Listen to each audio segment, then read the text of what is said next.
আসসালামু আলাইকুম ওয়া রাহমাতুল্লাহি ওয়া বারাকাতুহু। আলহামদুলিল্লাহি রাব্বিল আলামিন ওয়াল আকিবাতু লিল মুত্তাকিন নবিয়িনা মুহাম্মাদিন ওয়া আলা আলিহি ওয়া আসহাবিহি আজমাইন ওয়া মান তাবিআহুম বিইহসানিন ইলা ইয়াউমিদ্দিন, আম্মা বাদ।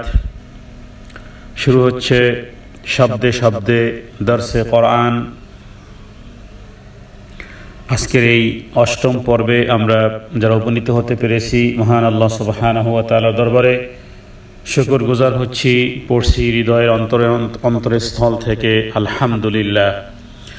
যাবতীয় প্রশংসা শুধুমাত্র একমাত্র আল্লাহ সুবহানাহু ওয়া তাআলার জন্যই। তিনি আমাদেরকে নেক কাজের জন্য তৌফিক এনায়েত করেছেন। কোরআনুল কারীম শিক্ষা করার জন্য, শিক্ষা করার মানুষে একত্রিত হওয়ার তৌফিক এনায়েত করেছেন।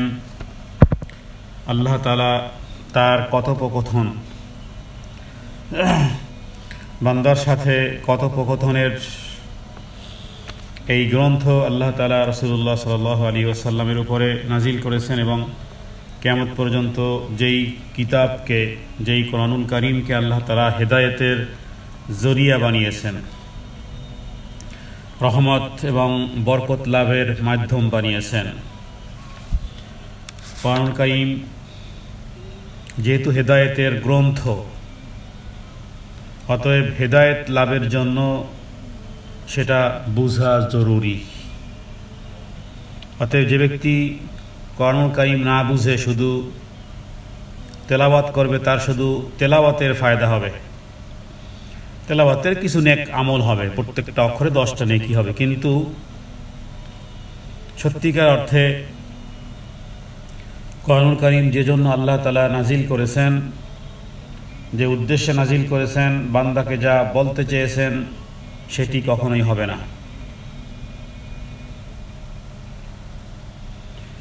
অতএব কোরআনুল কারীম আল্লাহ তাআলা বলেছেন, লাকাদ মান্নাল্লাহু আলাল মুমিনিন ইয বাআসা ফীহিম রাসূলাম মিন আনফুসিহিম ইয়াতলু আলাইহিম আয়াতিহি ওয়া ইউযাক্কিহিম ওয়া ইউআল্লিমুহুমুল কিতাবা ওয়াল হিকমাহ।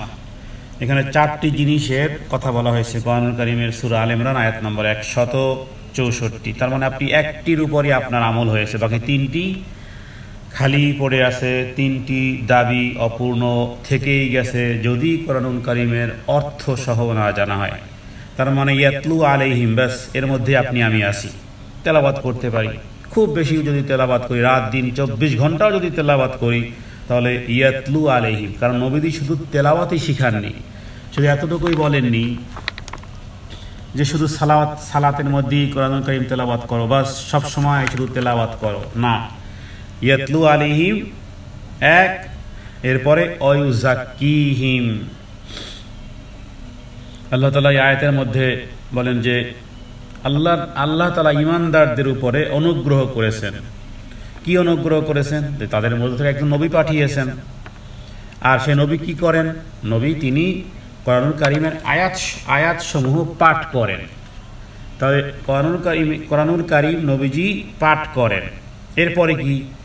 দ্বিতীয় হলো ওয়ায়ুযাক্কিহিম। কোরআনুল কারীম শুধু পাঠ করে ওর মধ্যে যেই দিক নির্দেশনা আছে, সেই দিক নির্দেশনা অনুযায়ী নবীজি মানুষকে পরিশোধন করেন। ওয়ায়ুযাক্কিহিম তার মানে পরিশোধন হতে, যাক্কা ইউযাক্কি মানে তাজকিয়া, পরিশুদ্ধ, আত্মশুদ্ধি, পরিশুদ্ধি, নিজেকে পুত পবিত্র করা ইন্টারনালি, দিল ও দিমাগে, যেটাকে তাজকিয়া অথবা যেটাকে পরিশুদ্ধ বলা যেতে পারে। ওয়ায়ুযাক্কিহিম, এরপরে ওয়ায়ুআল্লিমুহুমুল কিতাব, তাদেরকে এই কিতাব এবং কাজের কথা শিক্ষা দেন। তার মানে এখানে আছে আদেশ, এখানে আছে নিষেধ। এখানে আল্লাহ তাআলা যেই আদেশগুলো, যেই আমর, যেই নাহি, আমর এবং নাহি, আমর মানে আদেশ, নাহি মানে নিষেধ। তাহলে আল্লাহ তাআলার আদেশ আর নিষেধ,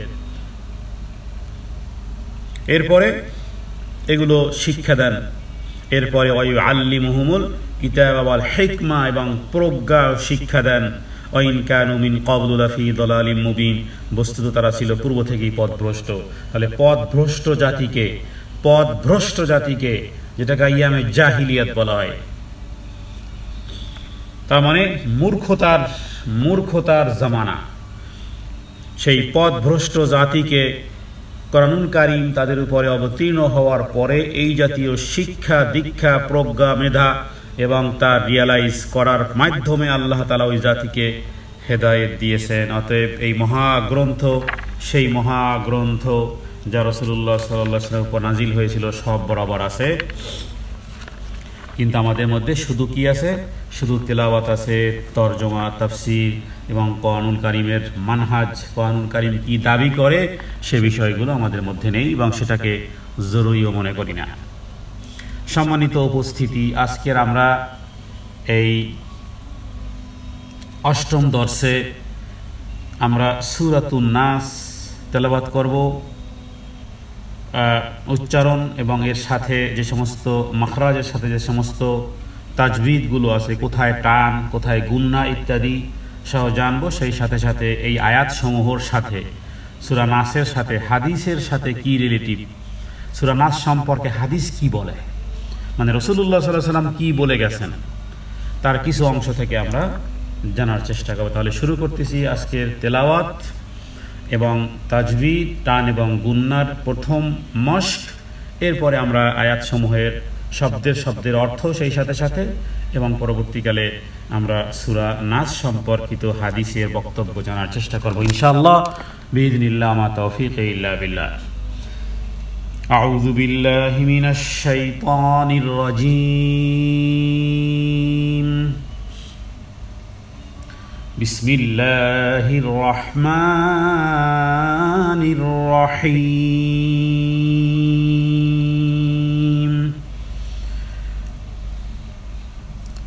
কুল আউযু বিরাব্বিন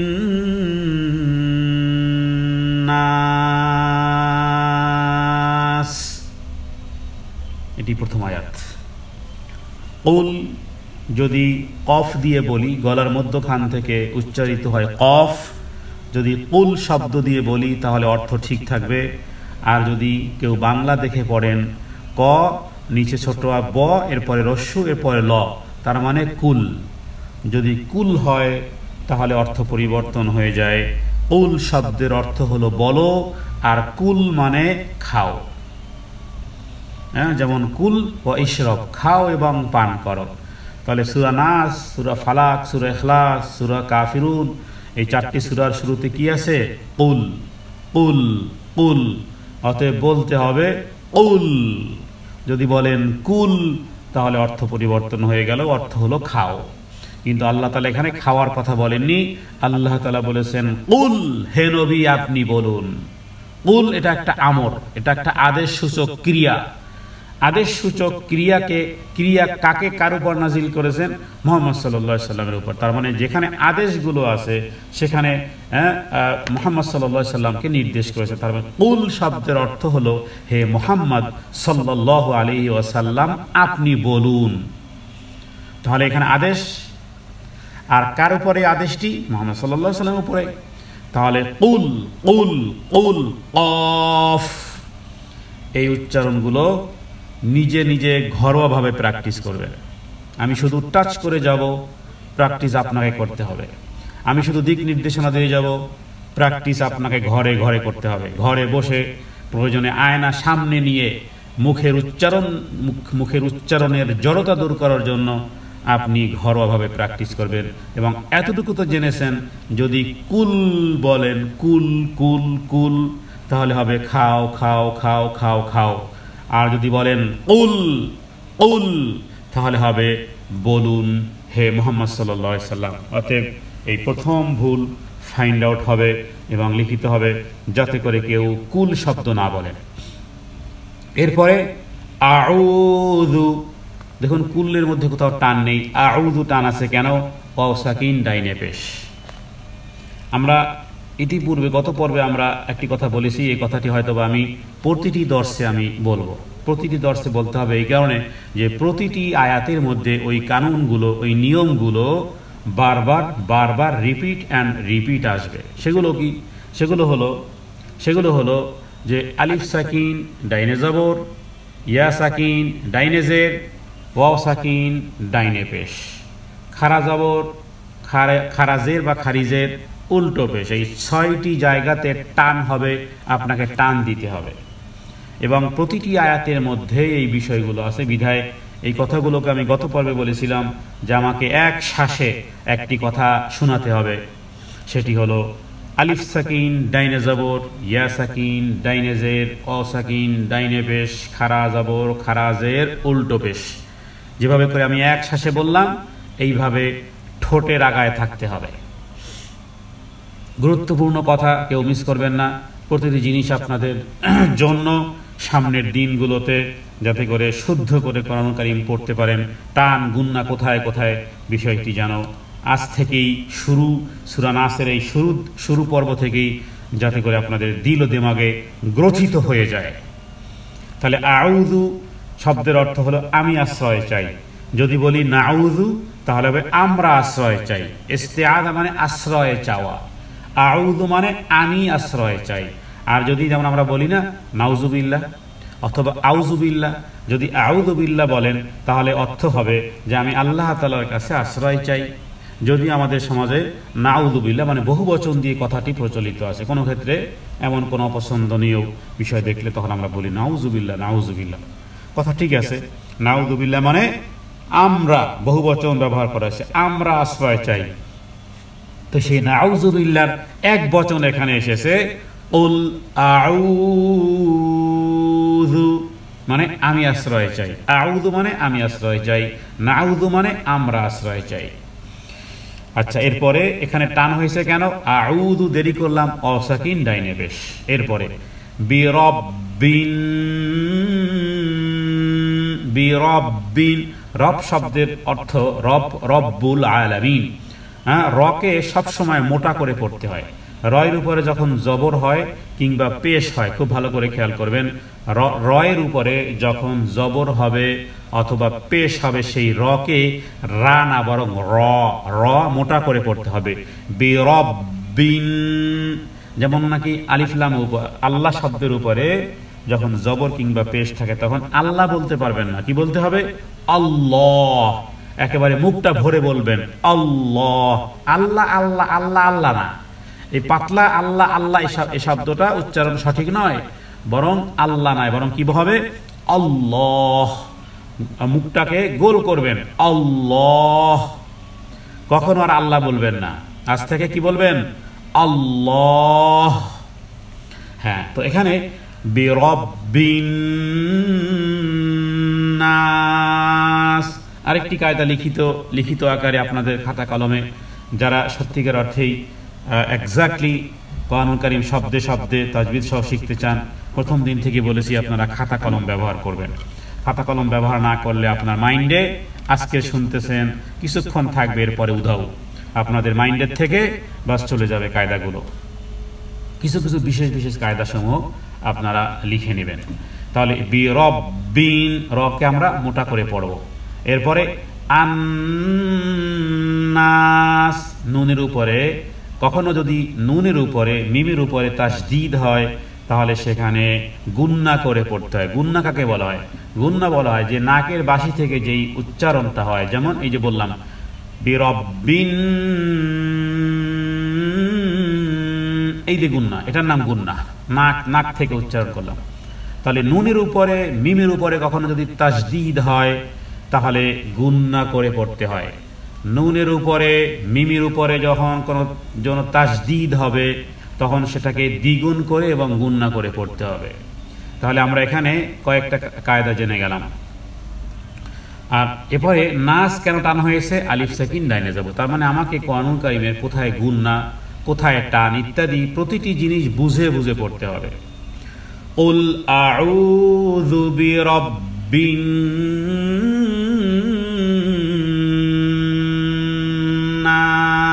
নাস, টানও দিলাম গুন্নাও করলাম। কেন? নুনের উপরে তাসদীদ আছে, এটাকে ওয়াজিব গুন্না বলা হয়। বলুন আমি আশ্রয় চাই মানুষের রবের কাছে। উল, হে নবী আপনি বলুন, আউযু আমি আশ্রয় চাই বিরব্বিন নাস, মানুষের রব যিনি, হ্যাঁ, শুধু মুমিনদের রব না, শুধু মুসলমানের রব না, মানুষের রব, গোটা মানুষ কুলের, হ্যাঁ, পুরো মানুষ জাতির রবের কাছে আমি আশ্রয় চাই। দ্বিতীয় আয়াত, মালিকিন নাস। মালিকি কোথাও যদি টান দেন তাহলে কিন্তু ভুল হবে। কেউ যদি পড়েন মালিকিন নাস তাহলে আপনি ভুল পড়লেন। টান ব্যতীত, 6টি নিয়ম ব্যতীত কোথাও টান দেওয়া যাবে না। তাহলে এখানে আমাকে তাড়াতাড়ি পড়তে হবে মালিক মালিক মালিকিন। মালিক মানে মহা অধিপতি। সূরা ফাতিহার মধ্যে আমরা মালিক শব্দটি পড়েছি। এরপরে আন্নাস,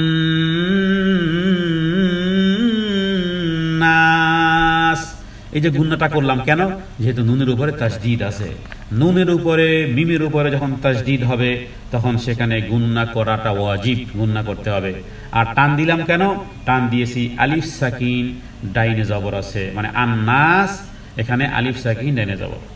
আপনারা যারা প্রোগ্রামে উপস্থিত আছেন, আপনারা সবচেয়ে উত্তম হবে অবশ্যই যে আপনারা কোরআনুল কারীম খুলে বসবেন, কোরআনুল কারীম খুলে বসবেন এবং একেবারে গভীর মনোযোগ সহকারে চোখ দিয়ে আল্লাহর কালামের প্রতি নজর করে রাখবেন, দৃষ্টি স্থাপন করে রাখবেন, যাতে করে আল্লাহর কালামের একেবারে প্রতিটি বিষয়গুলো যেন আপনাদের সামনে উপস্থাপন হয়।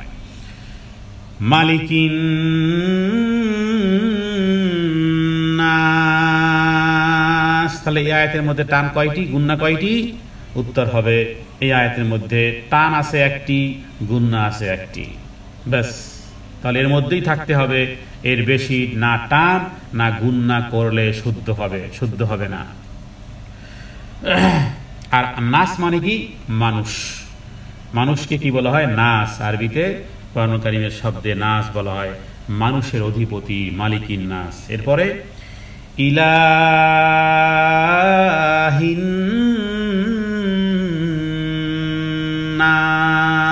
নাস, এই আয়াতের মধ্যে দুটি টান আছে, একটি গুণনা আছে। ইলা, এখানে টান কেন? এখানে লামের উপরে খাড়া জবর আছে, এই কারণে টান হয়েছে। আর এরপরে গুণনা হয়েছে কেন? নুনের উপরে তাসদীদ পাওয়া গেছে। আর টান হয়েছে কেন? টান হয়েছে এই কারণে যে আলিফ সাকিন ডাইনে জবর পাওয়া গেছে। কখনো যদি আলিফ সাকিন পাওয়া যায় ডানে জবর পাওয়া যায়, ইয়া সাকিন পাওয়া যায় ডানে জের পাওয়া যায়, অ সাকিন পাওয়া যায় ডানে পেশ পাওয়া যায়, তাহলে এক আলিফ পরিমাণ টানতে হয়। আমি এখানে বেশি করে টেনে যাতে করে, আমি মনে করি যে এখানে অনেকেই পারেন, তারপর আমি একেবারে প্রাথমিক স্টেজে বা একেবারেই প্রথম মনে করি আমি সেইভাবেই দর্শ দেওয়ার চেষ্টা করতেছি। তাহলে এখানে টান পেলাম দুইটি, গুণনা পেলাম একটি। ইলাহিন নাস, মানুষের ইলাহের কাছে। দেখুন এখানে তিনটি আয়াতের মধ্যে কিন্তু মানে আল্লাহ তাআলার তিন ধরনের নাম নেওয়া হয়েছে। প্রথম আয়াতে বলা হয়েছে আমি আশ্রয় চাই মানুষের রবের কাছে, দ্বিতীয় বলা হয়েছে মানুষের অধিপতির কাছে, তৃতীয় বলা হয়েছে মানুষের ইলাহের কাছে। তাহলে ঘুরে ফিরে যিনি ইলাহ, তিনি মালিক, তিনি অধিপতি, তিনি আমাদের রব। তাহলে তিনটি আয়াতে আল্লাহ তাআলার তিনটি নাম নেওয়া হয়েছে। এই তিনটি আয়াত আপনারা অনেকেই জানেন যে তাওহীদ তিন ধরনের। তাওহীদ উলুহিয়া, তাওহীদকে তিনটি ভাগ করা হয়েছে। তাওহীদে রুবুবিয়্যাহ, তাওহীদে উলুহিয়্যাহ, তাওহীদে আসমাউস সিফাত। আমরা আল্লাহ তাআলার প্রতি ঈমান এনেছি, শুধু এতটুকুই জানি যে তিনি আমাদের খালেক, তিনি আমাদের মালিক, তিনি আল্লাহ, বাস। কিন্তু তার যে তিনটি ধরন তিনভাবে ঈমান আনতে হবে। আপনি আল্লাহর প্রতি ঈমান এনেছেন, কয়ভাবে এনেছেন সেই বিষয়গুলো হৃদয়ঙ্গম করা প্রয়োজন হবে। তা নাহলে মৃত্যুর পরে যখন জিজ্ঞেস করবে মার রব্বুক, আর আপনি একেবারে বলে ফেলবেন রব্বি আল্লাহ, মার রব আল্লাহ। রব সম্পর্কে কি জানেন? রব সম্পর্কে জানার জন্য অন্তত পক্ষে এই তিন ধরনের তাওহীদ বিষয় আপনাকে জানতে হবে। তাওহীদে উলুহিয়্যাহ, তাওহীদে রুবুবিয়্যাহ, তাওহীদে আসমাউস সিফাত। পৃথিবীতে তাওহীদে রুবুবিয়্যাহ হিসেবে ফেরাউনও মানত। ফেরাউন কখনো মনে করতো না যে আসমান জমিন আমি বানিয়েছি, চন্দ্র সূর্য আমি বানিয়েছি।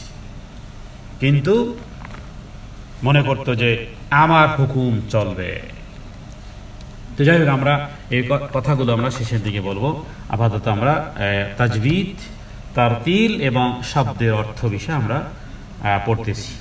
তাহলে মালিকিন নাস, এরপরে ইলাহিন নাস পর্যন্ত আমরা পড়লাম। ইলাহিন নাসে দুটি টান, একটি গুন্নাস। এরপরে চতুর্থ আয়াত, মিন শাররিল ওয়াসওয়াসিল খান্নাস।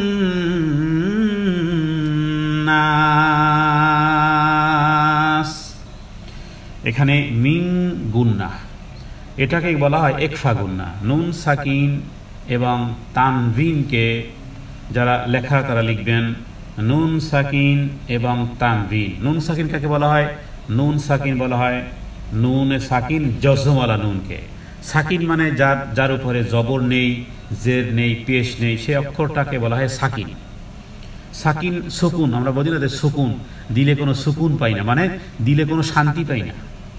তো সুকুন মানে হলো অবস্থান করা, অবস্থান মানে যেটাকে ইংলিশে বলা যেতে পারে নিউট্রাল, যেটা না ড্রাইভ না রিভার্স, যার উপরে কোনো জবর নেই, জের নেই, পেশ নেই, আকার নেই, রসিকার নেই, রসুকার নেই, কি নেই, কিছুই নেই, তাহলে সেটা হলো সুকুন। তাহলে নুনের উপরে কোনো হরকত নেই, হরকত নেই। হরকত মানে জবর নেই, জের নেই, পেশ নেই, তাহলে আর কিছুই নেই। তাহলে এই জাতীয় কোরআনুল কারিমে যত জায়গাতে নুনে সাকিন আসবে অথবা তানভিন আসবে, তারপরে সেই নুন সাকিন এবং তানভিনকে চারটা কোয়ালিটি অনুযায়ী পড়তে হয়। যারা জানেন তাদের কাছে তো আলহামদুলিল্লাহ, যারা জানতেছেন না বা নতুন শুনেছেন তাদের কাছে একটু কঠিন মনে হতে পারে। আসলে কিন্তু কোরআনুল কারীম বিশুদ্ধভাবে তেলাওয়াতের এই মাত্র একটি কায়দা, খুব সংক্ষিপ্তভাবে বলা যেতে পারে এটাকে একটা কায়দা, একটা নিয়ম। এই নিয়মটা যদি আপনি মুখস্থ করে নেন তাহলে গোটা কোরআনুল কারীমের পাতায় পাতায় পাতায় পাতায় একেবারে আয়াতে আয়াতে সমস্ত কায়দাগুলো যখন আসবে, তখন আপনি একেবারে মক্কার ইমাম যেভাবে পড়ে, আপনার গলার সুর, স্বর, টন ভিন্ন ভিন্ন হতে পারে, কিন্তু মক্কার ইমামের পড়ার সাথে, মদিনার ইমামের পড়ার সাথে, বিশ্ব চ্যাম্পিয়ন আলেমদের, হাফেজদের পড়ার সাথে আপনার পড়ার কোনো তারতম্য হবে না, বরাবর থাকবে, বরাবর থাকবে। সুর লাহজা আলাদা হতে পারে কিন্তু বরাবর থাকবে। তাহলে নুন সাকিনের পরে যদি শিন আসে, 15টি অক্ষরের একটি যে কোনো একটা অক্ষর আসে, তাহলে সেটাকে একফা করা হয়। আমরা এই বিষয়ে আলাদা একটা দশ দেবো। আপাতত বললাম যে মিন এখানে একফার কারণে গুন্না করেছি। এরপরে শাররিল কোনো গুন্না নেই। ওয়াসওয়াস এখানে আলিফ সাকিন ডাইনে জবর পাওয়া গেছে, একটা টান হয়েছে, তাহলে একটা গুন্না পেলাম, একটা টান পেলাম। এরপরে আল খান্নাসের মধ্যে একটা টানও আছে, গুন্নাও আছে। তাহলে এই আয়াতের মধ্যে আমরা গুন্না পেয়েছি 2টি, টান পেয়েছি কয়টি? 2টি। 2টি টান, 2টি গুন্না। এবার দেখুন কিভাবে, মিন শাররিল এক গুন্না হয়ে গেছে। এরপরে আল ওয়াসওয়াসিল একটি টানও হয়ে গেছে। এরপরে আল খান্নাস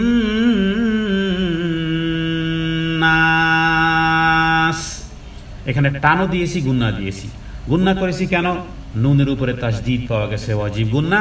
আর টান দিয়েছি কেন? এই কারণে যেহেতু আলিফ সাকিন ডাইনে জবর পেয়েছি। তাহলে এই আয়াতের মধ্যে 2টি টান আর 2টি গুন্না ব্যতীত যদি আপনি এক্সট্রা কিছু করেন, তাহলে আপনি অশুদ্ধ তেলাওয়াত করলেন। বিশুদ্ধ তেলাওয়াতের জন্য 2টি টান, 2টি গুন্না। কিভাবে আবারও আপনারা ঠোঁট মিলাতে পারেন, মিন শাররিল ওয়াসওয়াসিল, যেথায় টান আছে সেথায় লম্বা করে টান দেন, কিন্তু যেথায় টান নেই সেথায় টান দিতে পারবেন না। আল ওয়াসওয়াসিল খান্নাস এখানে মিন মানে থেকে, আরবিতে মিন মানে থেকে, ইলাহ মানে দিকে। মিন মানে থেকে, আর ইলা শব্দের অর্থ হয় দিকে, দিকে। আর আলা শব্দের অর্থ হয় উপর। তাহলে এই জাতীয় শব্দগুলো আপনারা যখন লিখে নেবেন, তখন কোরআনুল কারীমে যেথায় পাবেন মিন তার মানে থেকে, ইলা মানে দিকে, আলা মানে উপরে। আচ্ছা, শার শব্দের অর্থ হলো, শার হলো খায়রের বিপরীত। খায়ের আর সার, খায়ের মানে ভালো কিছু, সার মানে খারাপ কিছু। সার শব্দের অর্থ হলো যত খারাপই আছে, পৃথিবীতে যত খারাপই আছে সমস্ত খারাপিকে আরবিতে বলবে সার। সার, সার মানে খারাপি, সার মানে অমঙ্গল, সার মানে যত নষ্টামি, সার মানে যত ভ্রষ্টামি, সার মানে যত অশ্লীলতা, যত অসভ্যতা, যত বেহায়াপনা, যত বেলাল্লাপানা, যাবতীয় যা কিছু এগুলোকে আরবিতে বলে সার। সার আর এর বিপরীত কি? খায়ের। হ্যাঁ, এই কথাগুলো আমাদের সমাজেও কিন্তু ব্যবহার আছে, যে খায়ের, তোমার জন্য খায়ের বা কল্যাণ কামনা করি। যদি কেউ বলে তোমার জন্য সার কামনা করি, তার মানে তোমার খারাপি কামনা করি। হ্যাঁ, নাউযুবিল্লাহি মিন যালিক। তাহলে সার শব্দের অর্থ হলো অমঙ্গল। আর ওয়াসওয়াসা বাংলাতে বলি ওয়াসওয়াসা মানে কুমন্ত্রণা, আরবিতেও এখানে এসেছে ওয়াসওয়াস। ওয়াসওয়াস আরবিতে, বাংলায় হবে কুমন্ত্রণা। আল খান্নাস, এই খান্নাস মানে কি? খান্নাস আমরা বাংলাতে একটা গালি হিসেবে ব্যবহার করি, আসলে খান্নাস অর্থ হলো আত্মগোপনকারী। এখানে খান্নাস শব্দ বোঝানো হয়েছে আত্মগোপনকারী মানে কি? যাদেরকে আমরা দেখি না। যাদেরকে আমরা দেখি না, তো কাদেরকে আমরা দেখি না? জিন জাতিকে আমরা দেখি না। হ্যাঁ, অথবা এই খান্নাস মানে মানুষ আপনার চোখের সামনে, বন্ধু মানুষ আপনার বান্ধবী, কিন্তু আপনার নামে সে দুর্নাম রটাচ্ছে, কিন্তু আপনি ঠিক পাচ্ছেন না। যে একটা বলে না যে ঘরেই শত্রু, তার মানে আপনার তথ্য সে অন্য কোথাও পাচার করতেছে, তার মানে আত্মগোপন করে আছে আপনার আশেপাশে। তাহলে জিন্নাতও হবে অনুরূপভাবে মানুষও হবে, কারণ মানুষের উপরে অনেক উপরের লেভেলটা থাকে এক রকমের, ভিতরের লেভেলটা থাকে আর এক রকমের। তাহলে এরাও আত্মগোপনকারীদের মধ্যে অন্তর্ভুক্ত হবে। আল্লাহ তাআলার কাছে বলা হচ্ছে যে কুমন্ত্রণাদাতার বা আত্মগোপনকারী, কুমন্ত্রণার অনিষ্ট থেকে বা অমঙ্গল থেকে তোমার কাছে পানাহ চাচ্ছি। কার কাছে? আল্লাহ তাআলার কাছে। কারণ প্রথমে আল্লাহ তাআলার তিনটি নাম নেওয়া হয়েছে। তার মানে যে নিজেকে লুকিয়ে রাখে, বারবার এসে কুমন্ত্রণা দেয়, তার অনিষ্ট থেকে পানাহ চাচ্ছি। কুমন্ত্রণাদাতার অনিষ্ট থেকে যে দ্রুত আত্মগোপন করে, হ্যাঁ, এই সবগুলো অর্থ হতে পারে। তার অনিষ্ট থেকে যে কুমন্ত্রণা দেয় এবং আত্মগোপন করে, অথবা তার অমঙ্গল থেকে আশ্রয় প্রার্থনা করতেছি। ওয়াসওয়াসা মানে কুমন্ত্রণা। তাহলে অথবা বাংলাতে বলতে পারি যে সমস্ত ওয়াসওয়াসা থেকে, যে সমস্ত ওয়াসওয়াসা অমঙ্গল বয়ে নিয়ে আসে, বা সমস্ত অমঙ্গল থেকে এবং আত্মগোপনকারীর অনিষ্ট থেকে পানাহ চাচ্ছি। এর মধ্যে মানুষও আছে, এর মধ্যে জিন্নাতও আছে, কারণ শয়তান আমাদের শিরা উপশিরায় চলাফেরা করে। এরপরে পঞ্চম আয়াত, আল্লাযী ইউওয়াসউইসু ফি সুদুরিন নাস। আল্লাযী কেন টান হয়েছে? ইয়া সাকিন ডাইনেজের পাওয়া গেছে, এই কারণে টান হয়েছে। এরপরে ইউওয়াসউইসু, ইউওয়াসউইসু, ওকে দুই ঠোঁট গোল করে তারপরে উচ্চারণ করতে হবে। ওয়াও, দুই ঠোঁটকে একেবারেই গোল করে ফেলুন, দুই ঠোঁট আগেই গোল করুন, তারপরে উচ্চারণ করার চেষ্টা করুন। ওয়াও, দুই ঠোঁট আগে গোল হবে, তারপরে উচ্চারিত হবে। আগে উচ্চারিত নয়, বরং আগে দুই ঠোঁটকে গোল করুন, করে ফেললাম, এরপরে উচ্চারণ করুন ওয়াও, ওয়াও, তখনই হবে ওয়াও। তা না হলে আরো বহু কিছু হতে পারে। অঙ্ক যদি সঠিক হয় তাহলে 100 জন, যদি 100 জনের অঙ্ক সঠিক হলে সকলের ফলাফল এক হবে। আর যদি অঙ্ক বেঠিক হয় 100 জনের ফলাফল 100 টাইপের হবে। তো ইউওয়াসউইসু, ইউওয়াসউইসু এগুলো কখনোই বাংলাতে কখনোই এটার প্রতিশব্দ এবং প্রতি উচ্চারণ লেখা সম্ভবপর নয়, আরবিতেই পড়তে হবে। কোরআনুল কারীম আল্লাহ তাআলা নাজিল করেছেন ইন্না আনজালনাহু কুরআনান আরাবিয়ান, আরাবিয়ান। সূরা ইউসুফের মধ্যে আল্লাহ বলেছেন আরাবিয়ান, ওয়ালা ইংলিজিয়ান, ওয়ালা বাঙ্গালিয়ান, হ্যাঁ, ওয়ালা উর্দুইয়ান, ওয়ালা হিন্দিয়ান। আল্লাহ বলেছেন আরাবিয়ান। কোরআনুল কারীম নাজিল করেছে আরবিতে। আরবিতেই আপনাকে পড়তে হবে, আরবিতেই প্র্যাকটিস করতে হবে। তাহলে দুই ঠোঁট গোল করুন, তারপরে উচ্চারণ করুন ওয়াও, ইউওয়াসউইসু, কোথাও টান নেই। ফি, ইয়া সাকিন ডাইনে জের পাওয়া গেছে, যার কারণে এখানে আমাকে 1 আলিফ পরিমাণ অবশ্যই টানতে হবে ফি। এরপরে সুদু, সুদু কেন টান? সাকিন ডাইনে পেশ পাওয়া গেছে, যার কারণে এখানেও আমাকে টানতে হবে। তাহলে 3টি টান পেলাম এখানে। এরপরে আন্নাস, নুনের উপরে তাজদীদ পাওয়া গেলে ওয়াজিব গুন্না, সেই সাথে সাথে আছে আলিফ সাকিন ডাইনে জবর। এই আয়াতের মধ্যে মোট 4টি টান আছে, 1টি গুন্না আছে। 4টি টান আছে, 1টি গুন্না আছে। এর বাইরে যদি পঞ্চমকেও টান দেন তাহলে আপনি বিশুদ্ধ তেলাওয়াতকারী নয়। গুন্না যদি বেশি হয়ে যায় তাহলেও অশুদ্ধ, ভুল ভ্রান্তিতে ভরা তেলাওয়াত আপনার। তাহলে 4টি টান, 1টি গুন্না। কিভাবে? আল্লাযী ইউওয়াসউইসু 1টি টান, ফি 2টি টান, সুদুরিন 3য় টান, আন্নাস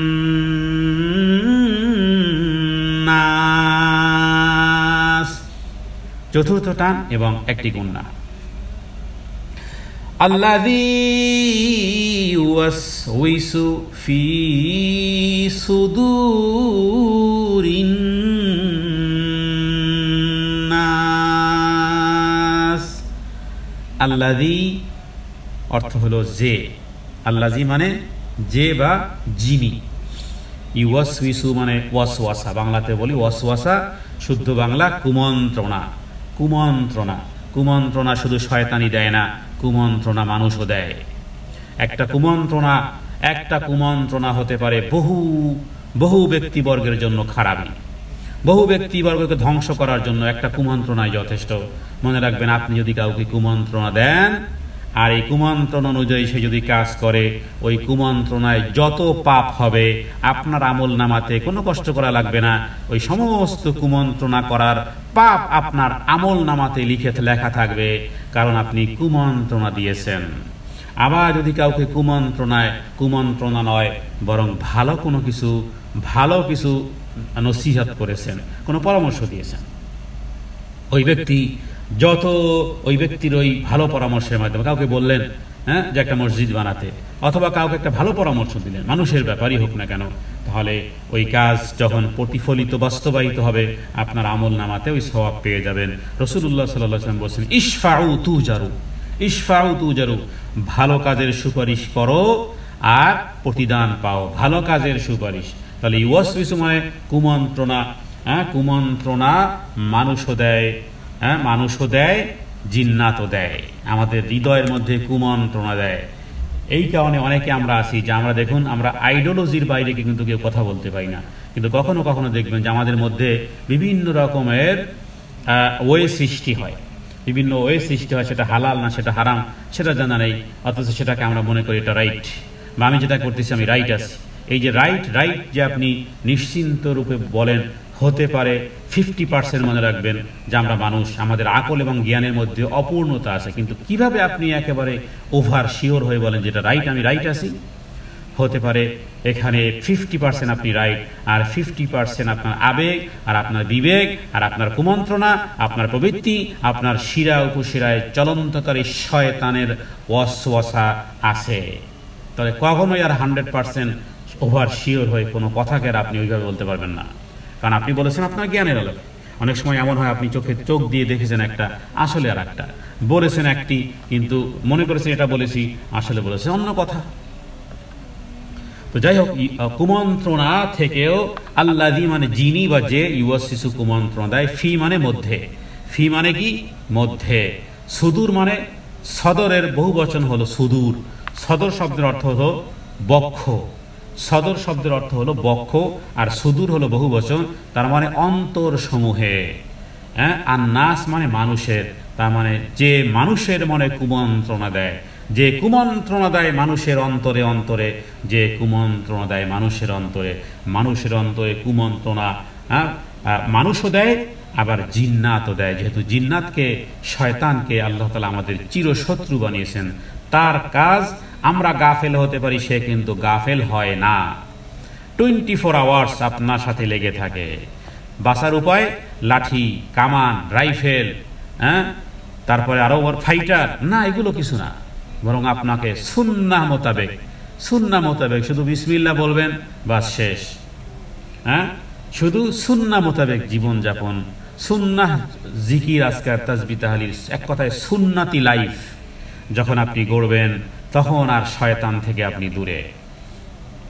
কিন্তু তাকে পাওয়ার দেওয়া হয়েছে, পাওয়ার সে পাওয়ার পেয়েছে যে সে মানুষের অন্তরে অন্তরে একেবারে ঢুকে, মানুষের অন্তরে হাত দিয়ে ধরে সেখানে কুমন্ত্রণা সুন্দরভাবে লিখিত আকারে দিতে পারে, যেটা আপনার দিল ও দিমাগে খাটবে, এরপরে আপনি শুরু করবেন।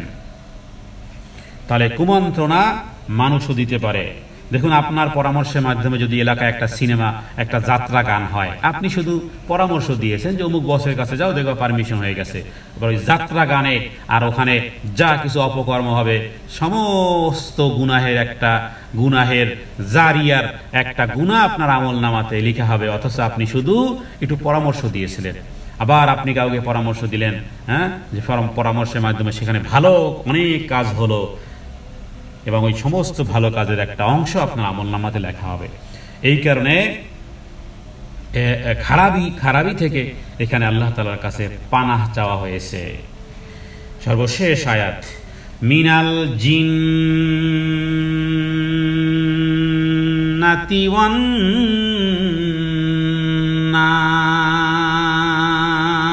নাস। সর্বশেষ উপরে দুই শয়তানের কথা আমরা বলেছি, মানুষও শয়তান হয়, জিন্নাতও শয়তানি। তাহলে এই সর্বশেষ সূরা নাসের আয়াতের মধ্যে মিন মানে থেকে, আমরা পূর্বে বলেছি মিন মানে থেকে। তাহলে কি থেকে? এই যে কুমন্ত্রণা দিবে, এই যে হৃদয়ে ওয়াসওয়াসা দিবে, হ্যাঁ, এই যে আত্মগোপন করে থাকবে আমাদের কাছাকাছি, আমরা দেখব না, বুঝবো না, হ্যাঁ, কখন অনুভবও করবো না, কখন আসলো আর কখন গেল, ঠিক পাবো না, আত্মগোপন করে আসে। এই দুই জাতি বিষয় হয় জিন্নাত থেকেও এবং মানুষের মধ্য থেকেও।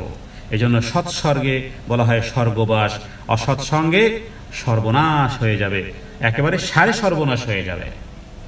হ্যাঁ, আমরা কাদেরকে বন্ধু বানাই, কাদের সাথে সময় দেই, 24 আওয়ার্স কাদের সাথে সময় দিই, আমাদের সন্তানেরা, ছেলেরা, মেয়েরা, তাদের বন্ধু বান্ধব কেমন তা দেখতে হবে। তারা কাদের সাথে সঙ্গ বেশি দেয়, সঙ্গ দোষে, হ্যাঁ, কি একটা কথা বলে, সঙ্গ দোষে লোহা ভাসে, এরকমের। তো এখানে মিনাল জিন্নাতি ওয়ান নাস মানে মানুষের মধ্য থেকেও শয়তান এবং জিন্নাতের মধ্য থেকেও এই কুমন্ত্রণা, এই যা কিছু বলা হলো এগুলো হয়। হ্যাঁ, প্রথম আয়াতে বলা হয়েছে সমস্ত খারাপি থেকে। তাহলে খারাপি মানুষের কাছ থেকেও আসতে পারে, জিন্নাতের কাছ থেকেও আসতে পারে। আচ্ছা, এই আয়াতের মধ্যে এখানে দুটি গুন্না এবং একটি টান, এর বাইরে কোনো টান নেই। মিনাল জিন্নাতি শুধু গুন্না আছে, টান নেই। আর ওয়ান নাসের মধ্যে টানও আছে, গুন্না আছে। ওয়ান নাস, গুন্নাও করলাম, টানও দিলাম। মিনাল জিন্নাতি ওয়ান নাস। দেখুন, সূরা এই নাসকে বা এবং সূরা ফালাককে মূলত আসলে এগুলোর ফজিলত একই ফজিলত। তো এখানে এই শয়তান এবং জিন বলতে উভয় প্রকার মানুষের অন্তরে কুমন্ত্রণা দেয়, জিন এবং মানুষ সকলকেই বোঝানো হয়েছে। আর দ্বিতীয় একটা মত হলো যে কুমন্ত্রণাদাতা শয়তান জিনদের মধ্য থেকেই হয়, মানুষের মধ্য থেকেও হয়। এবং এর আয়াতের সারমর্ম হলো যে আল্লাহ তাআলা তার রাসূল সাল্লাল্লাহু আলাইহি সাল্লামকে আশ্রয় প্রার্থনা শিক্ষা দিয়েছেন। আশ্রয় প্রার্থনা, আশ্রয়টাকে যেহেতু দুইটি আশ্রয়ের দুটি সূরা, সূরা নাস এবং সূরা ফালাক, এই কারণে সূরা নাস এবং সূরা ফালাককে কি বলা হয়? মুআউযিজাতাইন। হ্যাঁ, মুআউযিজাতাইন। যদি আপনাদেরকে বলা হয় যে সূরাতুল মুআউযিজাতাইন পড়েন, তো আপনি তো গোটা কোরআন কারীম সামনে থাকলেও আপনি এই নামের সূরা খুঁজে পাবেন না, বলবেন যে আবার সূরা মুআউযিজাতাইন কোনটা।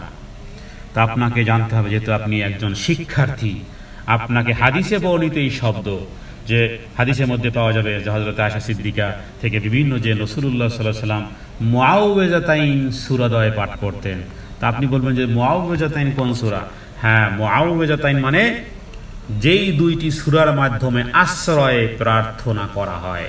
তাহলে আশ্রয় প্রার্থনা যদি রাসূলুল্লাহ সাল্লাল্লাহু আলাইহি ওয়াসাল্লাম দৈনিক প্রায় 10 বারের বেশি করতেন, আপনি কয়বার করবেন বা আপনি কয়বার পড়েন? সূরা নাস আর সূরা ফালাক আপনি দৈনন্দিন কয়বার পড়েন? ফজরের পরে, মাগরিবের পরে, এশার পরে, যোহরের পরে, আসরের পরে, প্রত্যেক সালাতের পরে নবীজি তো সূরা নাস এবং সূরা ফালাক পড়তেন। ফজরের পরে 3 বার পড়তেন, মাগরিবের পরে 3 বার পড়তেন দৈনন্দিন, ঘুমানোর আগে আবার পড়তেন। তাহলে হাউ মেনি টাইমস আপনি কাউন্ট করেন, আপনি কয়বার পড়েন? অর্থই বুঝেন না, অথচ প্রয়োজন ছিল প্রতি সালাতের পরে এইগুলো পাঠ করা। এই দুটি সূরাকে, সূরা নাস এবং সূরা ফালাকে কি বলা হয়? মুআউযযাতাইন। দেখুন আমাদের জীবনে আল্লাহ তাআলা সমস্যাও দিয়েছেন। যারা ভাইরাস সৃষ্টি করে এরা কিন্তু অ্যান্টিভাইরাসও বানায়। ভাইরাস এটাকে প্রতিরোধ করবে কি? অ্যান্টিভাইরাস। আল্লাহ তাআলা দুনিয়াতে যত খারাপই সৃষ্টি করেছেন সেগুলো আল্লাহই সৃষ্টি করেছেন, কিন্তু অ্যান্টিভেনাম, অ্যান্টিভাইরাস দিয়েছেন আল্লাহ তাআলা। সে অ্যান্টিভাইরাস আমরা ব্যবহার করি না। অথচ হাদিস থেকে, এই বিশুদ্ধ হাদিসে সূরা নাস আর সূরা ফালাকের মতন উত্তম কোনো সূরা নেই। আল্লাহ তাআলার নিকট আশ্রয় প্রার্থনার জন্য এর থেকে উত্তম সূরা গোটা কোরআনুল কারিমে, গোটা হাদিস শাস্ত্রে, দোয়ার সময়ের মধ্যে এর থেকে আর উত্তম কিছু নয়। আশ্রয় প্রার্থনার ক্ষেত্রে উত্তম সূরা নাই। কোন ক্ষেত্রে, কোন ক্যাটাগরিতে? আশ্রয় প্রার্থনার ক্ষেত্রে। সূরা নাস এবং সূরা ফালাক আসমানি, জেসমানি, শারীরিক বালা, মুসিবত, তুফান, বন্যা, দুর্ভিক্ষ, করোনা, সর্দি জ্বর থেকে শুরু করে আপনার মনে করুন ক্যান্সার, একেবারে সর্দি জ্বর থেকে শুরু করে ক্যান্সার, যেই রোগের নাই কোনো অ্যান্সার, সমস্ত কিছু ওই যে বললাম আসমানি, জেসমানি, শারীরিক সমুদয় বালা মুসিবত থেকে বাঁচতে চাইলে সূরা নাস আর সূরা ফালাকের চেয়ে উত্তম কোনো সূরা আর নেই। এটা আপনি স্বর্ণাক্ষরে লিখে রাখেন।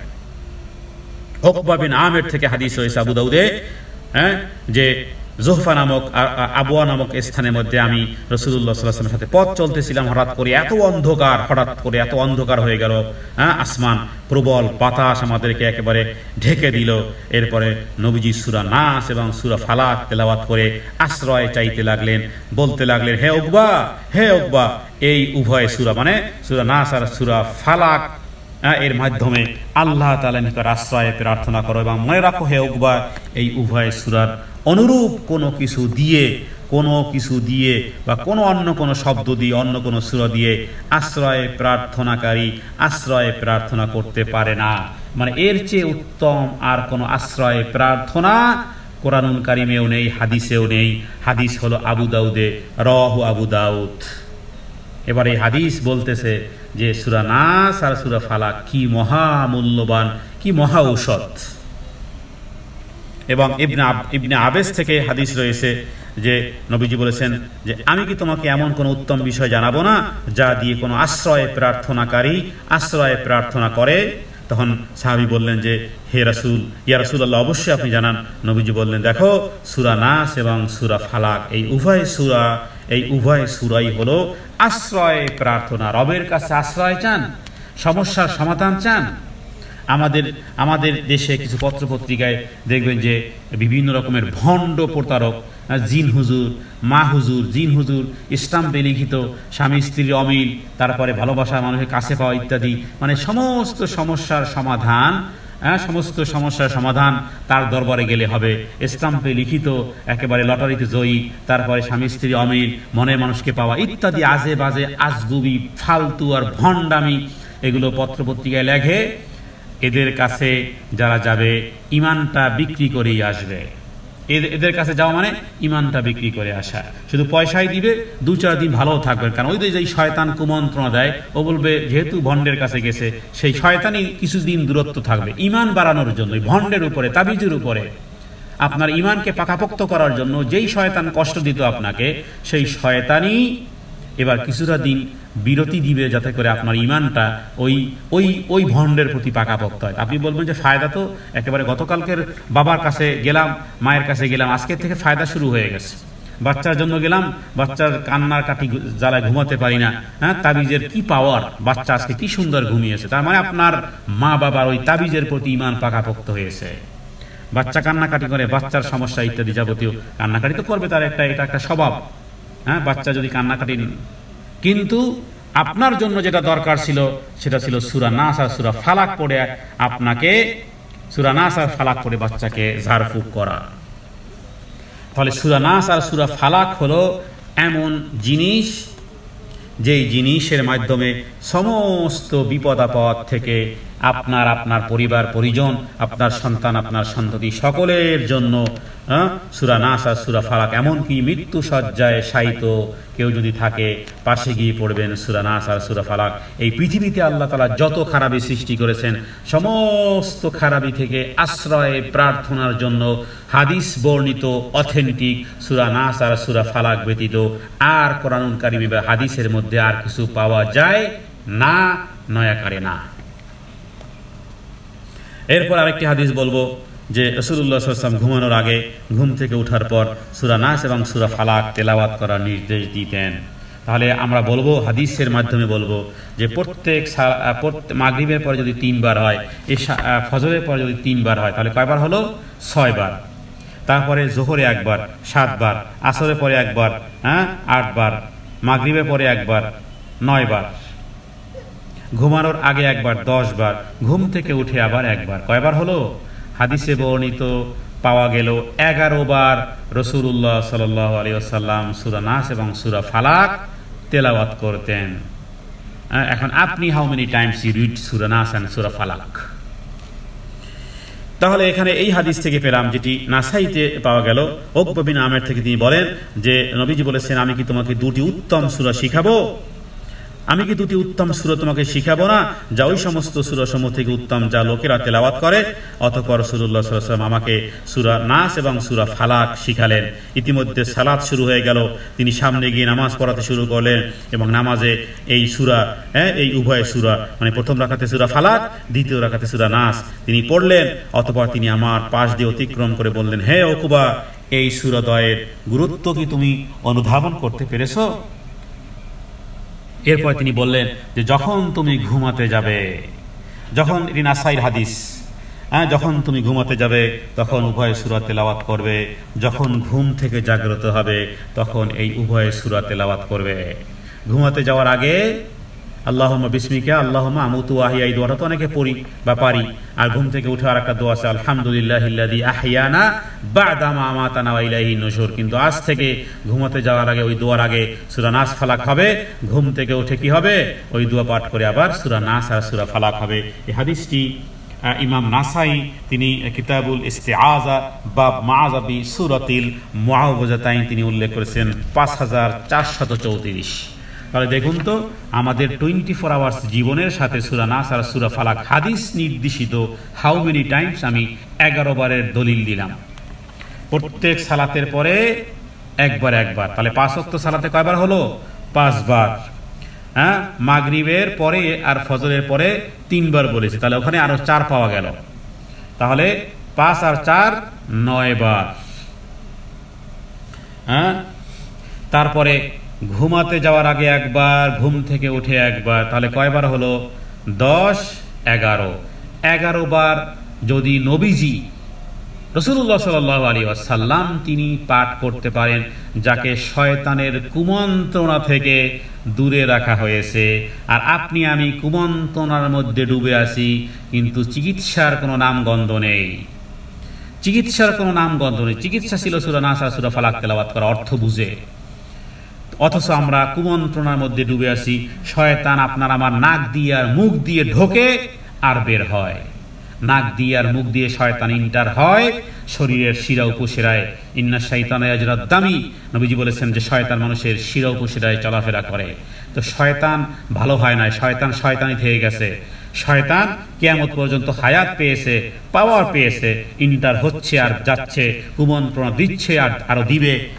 অথচ প্রোটেকশনের জন্য কোনো উপায় আছে আপনার?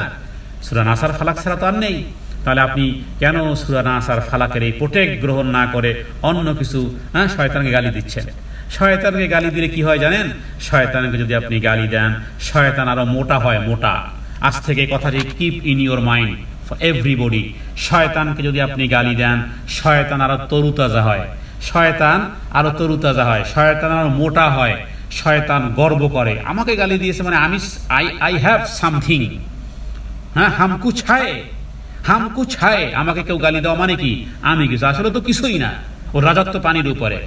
কোন এক সাহাবী ঘোড়া থেকে উপর থেকে পড়ে যাওয়ার উপক্রম হয়ে গেল, শয়তানকে গালি দিল। নবীজি বললেন যে তুমি শয়তান গালি দেওয়ার মাধ্যমে শয়তান তরুতাজা হয়, মোটা তাজা হয়।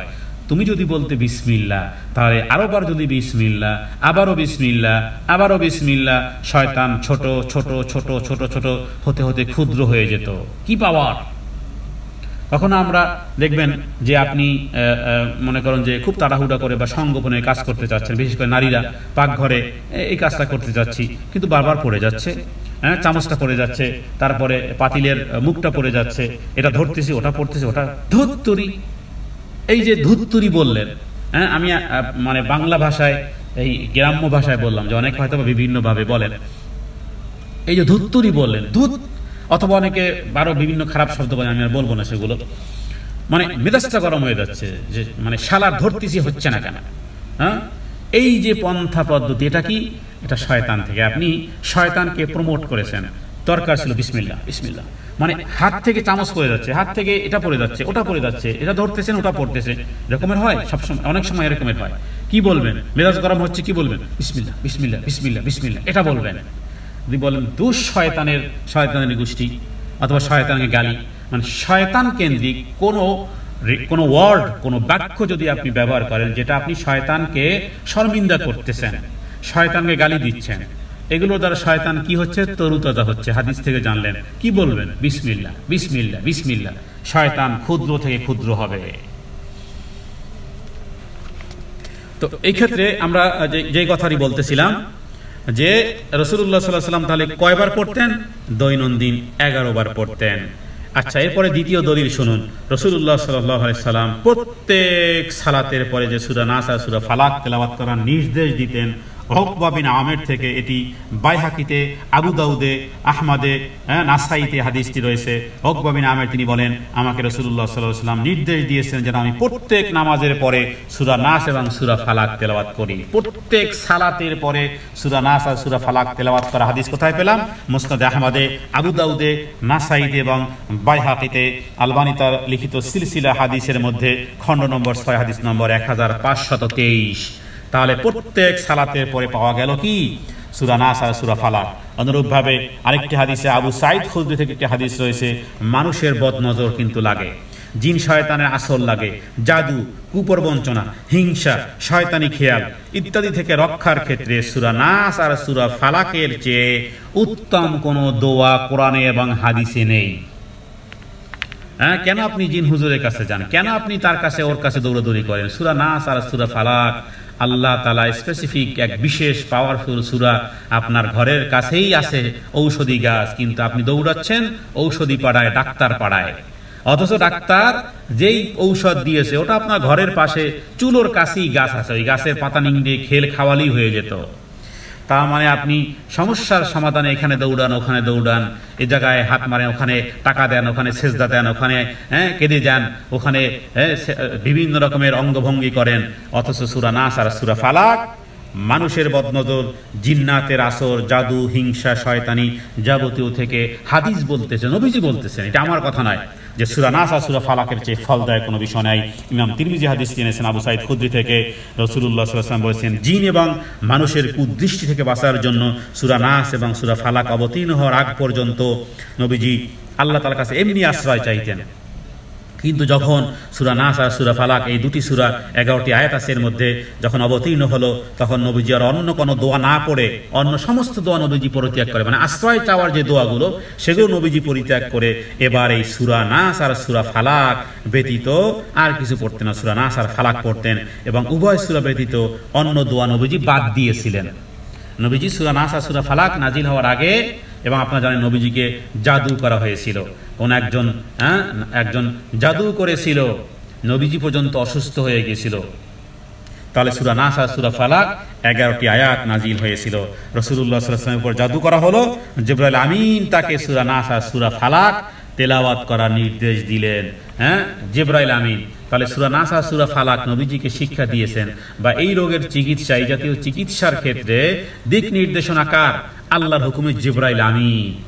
জিবরাইল আমিন এবং নবীকে বলেছেন যে আপনি তেলাওয়াত করবেন সূরা নাস আর সূরা ফালাক, এবং সেগুলো তেলাওয়াত করার পরে নবীজি জাদুর আসর থেকে পরিপূর্ণভাবে সুস্থ হয়েছিলেন। সূরা নাস আর সূরা ফালাক, তাহলে উত্তম, সবচেয়ে উত্তম এবং সফল ব্যবস্থাপনা যাবতীয় রোগ ব্যাধি শোক হয়রানি দুঃখ পেরেশানি জীবনে কার না আছে? কখনো কি সূরা নাস আর সূরা ফালাককে প্রেসক্রিপশনে সূরা নাস আর ফালাক রেখেছেন কিনা? হ্যাঁ, আমাদের যাবতীয় চিন্তা চেতনা ধ্যান ধারণা হয়রানি পেরেশানি দুঃখ আর দুর্দশা, এমনকি আমি বলেছি মৃত্যু সজ্জায় বাচ্চা কান্নাকাটি করতে সূরা নাস আর ফালাক ফালাক পড়ুন। মৃত্যু সজ্জায় শায়িত সূরা নাস আর সূরা ফালাক পড়ে ফু দিলে মৃত্যু যন্ত্রণা পর্যন্ত কম হবে। এ বিষয়ে আয়েশা সিদ্দিকা থেকে হাদিস রয়েছে সহিহ বুখারীতে। আয়েশা সিদ্দিকা রাদিয়াল্লাহু তাআলা আনহা তিনি বলেছেন, নবীজি যখনই কোনো অসুস্থ হতেন, কারণ নবীজি মানুষ, নবীজি কি মানুষ, মানুষ মানেই অসুস্থ হবে, মাথা থাকবে তো ব্যথা থাকবে। নবীজি যখন অসুস্থ হতেন, হযরত আয়েশা সিদ্দিকা রাদিয়াল্লাহু তাআলা আনহা বলতেন, নবীজি নিজের শরীরে তখন সূরা নাস আর সূরা ফালাক তেলাওয়াত করে ফু দিতেন। আর যখন তার অসুস্থতা বৃদ্ধি পেত, একেবারে নবীজি তেলাওয়াতও করতে পারতেন না। হ্যাঁ, কখনো কখনো এরকম হয় না যে তেলাওয়াতও করতে পারতেছে না, অসুস্থতা এত বেশি, তখন হযরত আয়েশা বলেন যে আমি তখন তেলাওয়াত করে বরকতের আশায় তার হাত দিয়ে তার শরীর মুছতাম। সুবহানাল্লাহি ওয়া বিহামদিহি। তাহলে সূরা নাস এবং সূরা ফালাক সওয়াবের দিক থেকে নিজেই এক দৃষ্টান্ত। বিষয় ইমাম মুসলিম একটি হাদিস এনেছেন, যে উকবা বিন আমের থেকে বলেন যে রাসূলুল্লাহ সাল্লাল্লাহু আলাইহি ওয়াসাল্লাম তিনি বলেছেন যে, হে লোক সকল, তোমরা কি জানো আজ রাতে আমার উপরে এমন কিছু আয়াত অবতীর্ণ হয়েছে যে এমন আয়াত ইতিপূর্বে আর আমি মুহাম্মদ সাল্লাল্লাহু আলাইহি ওয়াসাল্লাম কখনোই আমার উপরে এমন আয়াত সমূহ নাজিল হয়নি। সাহাবায়ে কেরাম বললেন, ইয়া রাসূলুল্লাহ, কি আপনার উপর নাজিল হয়েছে যে এর উপরে এর ইতিপূর্বে আর এমন আয়াত সমূহ নাজিল হয়নি? নবীজি প্রতি উত্তরে বললেন, সূরাতুন নাস, সূরাতুল ফালাক। এটি ইমাম মুসলিম এই হাদিসটি এনেছেন কিতাব সালাতুল মুসাফিরিন আবওয়াবু ফাজাইলুল কোরআন। হ্যাঁ, তাহলে সূরা নাস আর সূরা ফালাকে কি বলা হয়? মুআউযিজাতাইন। আজ থেকে মৃত্যুর আগ মুহূর্ত পর্যন্ত মুআউযিজাতাইনকে, সূরা নাস আর সূরা ফালাককে ম্যান্ডেটরি নিবেন, ম্যান্ডেটরি করে নিবেন। How many Times? Minimum 11 Times. কারণ হাদিস থেকে আপনাদেরকে আমি প্রমাণ দিয়েছি যে রাসূলুল্লাহ সাল্লাল্লাহু আলাইহি ওয়াসাল্লাম থেকে হাদিস থেকে পাওয়া যায় যে 11 টাইমস। 5 ওয়াক্ত সালাতের পরে পড়বেন, ফজরে 2 বার বেশি পড়বেন, মাগরিবে আরো 2 বার বেশি পড়বেন, তার মানে 3 বার, ঘুমাতে যাওয়ার আগে ঘুম থেকে উঠে এই 11 টাইমস রাসূলুল্লাহ সাল্লাল্লাহু আলাইহি ওয়াসাল্লামের দৈনন্দিনের প্র্যাকটিসিং আমল ছিল for every day and every night. তাহলে এবার আপনি আমি তো আরো কুমন্ত্রণার মধ্যে আছি। আমাদের চারপাশে, হ্যাঁ, আমাদের আশেপাশে, হ্যাঁ, মানুষের অনিষ্ট, শয়তানের অনিষ্ট ইত্যাদি কুমন্ত্রণা, নফসের প্রবৃত্তি আমাদের মধ্যে আছে, নফসও আমাদের মধ্যে আছে প্রবৃত্তি, শুধু খারাপ কাজের দিকে ধাবিত করে। শয়তান তো আছেই। তো এই ক্ষেত্রে সূরা নাস এবং সূরা ফালাকের ব্যাপারে আর আজকের সর্বশেষ হাদিসটি বলে আজকে আলোচনা শেষ করব। তা হলো সূরা ফালাক এবং সূরা ইখলাস, সূরা নাস তাওরাতে, জাবুরে, এমনকি কোরআনেও সূরা ইখলাস, সূরা ফালাক এবং সূরা নাসের মতন ফজিলতপূর্ণ কোনো সূরা নেই। রাসূলুল্লাহ সাল্লাল্লাহু আলাইহি ওয়াসাল্লাম বলেছেন যে আমি নবীজির কাছে সাক্ষাৎ করলাম। উকবা বিন আমের এক সাহাবী, তিনি বলেন আমি নবীজির সাথে সাক্ষাৎ করলাম। তখন তিনি বললেন, হে উকবা, আমি যে ব্যক্তি আত্মীয়তার সম্পর্ক ছিন্ন করবে তুমি তার সাথে আত্মীয়তার সম্পর্ক স্থাপন করিও। যে ব্যক্তি তোমাকে বঞ্চিত করে তুমি তাকে দিও, আর যে ব্যক্তি তোমার প্রতি জুলুম করে তাকে তুমি ক্ষমা করে দিও। আর হে উকবা বিন আমের, হ্যাঁ, আমি দ্বিতীয়বার তার নিকট উপস্থিত হলাম। তখন তিনি বললেন, হে উকবা, তুমি তোমার জিহ্বাকে সংযত রাখো, নিজের পাপসমূহের জন্য অশ্রু ঝরাও এবং নিজের ঘরে বসে থাকো।